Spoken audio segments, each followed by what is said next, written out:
Hey everybody, it's Dave Mattis, and I'm coming to you today with a video. I just want to give you some information that I came across. Pennsylvania Association of Realtors does a great weekly article for us to kind of check out and use, and it's called Just Listed. It's actually really cool.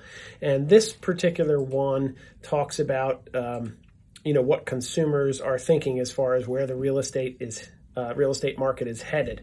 So the headline was, if housing costs begin to drop, there are plenty of buyers that are ready. So I'm going to use the word crash here about 5 times, and I don't want you to think for even for a second that I think that we're headed for a real estate crash, at least in the near term. And I'll talk about that in a few minutes. But so let me jump into the stats. So this information comes from a Consumer Affairs survey. And it says that more than 3/4, 78% of Americans in this survey said that they think that we're headed for a housing crash in 2023. Most of them actually said they would welcome a crash, but 80% did say that they would like to see a housing correction, which is kind of more, what I think we'd all like to see. And I think we're actually headed in that direction is how it feels to me. 75% of consumers in the survey said they will buy a house if the market crashes. And on average, those folks have $30,000 saved and ready to go for that purchase.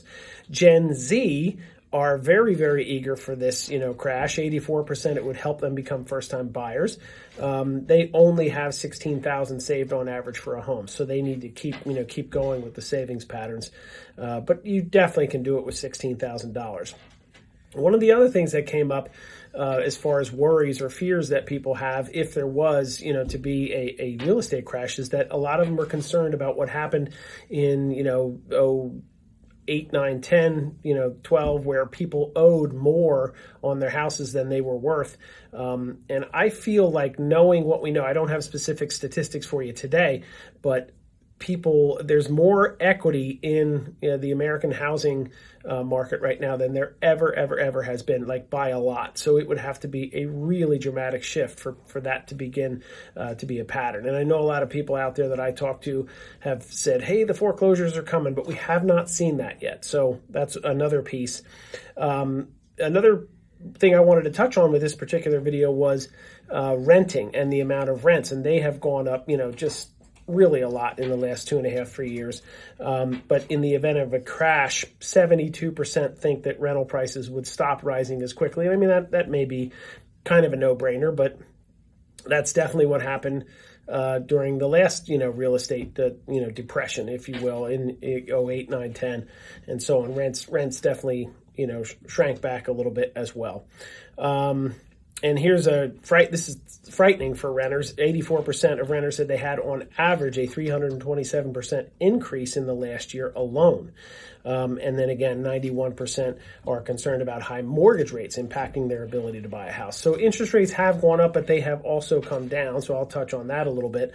And hopefully that will continue to be the case throughout this year, that we will see things, level off to what you might call, a little bit of normalcy. So lastly, what would a housing correction lead to? A more balanced market, without a doubt. That's kind of what we all want.